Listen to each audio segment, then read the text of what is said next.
Mga igsoon, ang cross dili lamang luna sa kasakitan. Luna usab kini sa gugma. Didto nabuntog ang pagdumot. Didto gipasaylo ang kasalanan.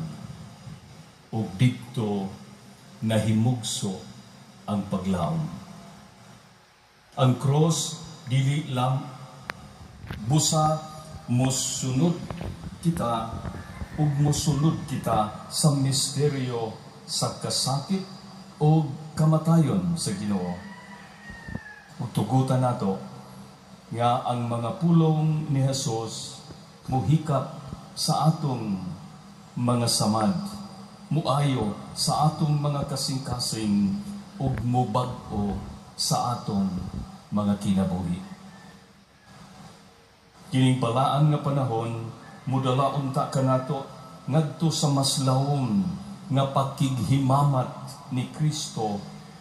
Mabago unta kita, mubago sa unta kini sa atong mga tinguha o manag-uban nga nanag-ubang naglakaw isip usa ka simbahan, usa ka banay, usa ka katawhan sa Dios.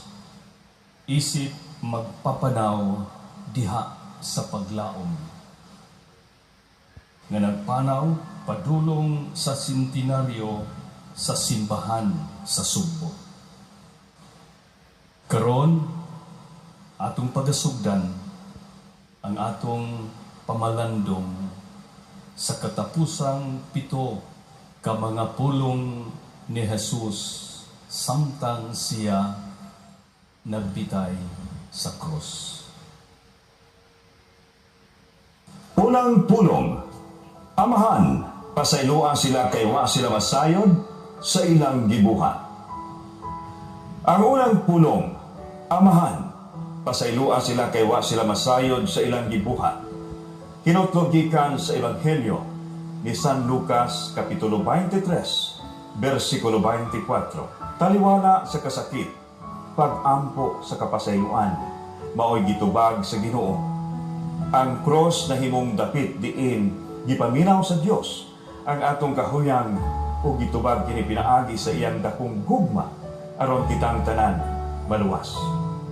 Sa pagpanahon sa atong pagpamalandong sa katapusang 7 ka pulong sa atong Ginoong Hesukristo, mamalandong kita sa tema usa ka simbahan nga mapalaw mong naminaw o makanunay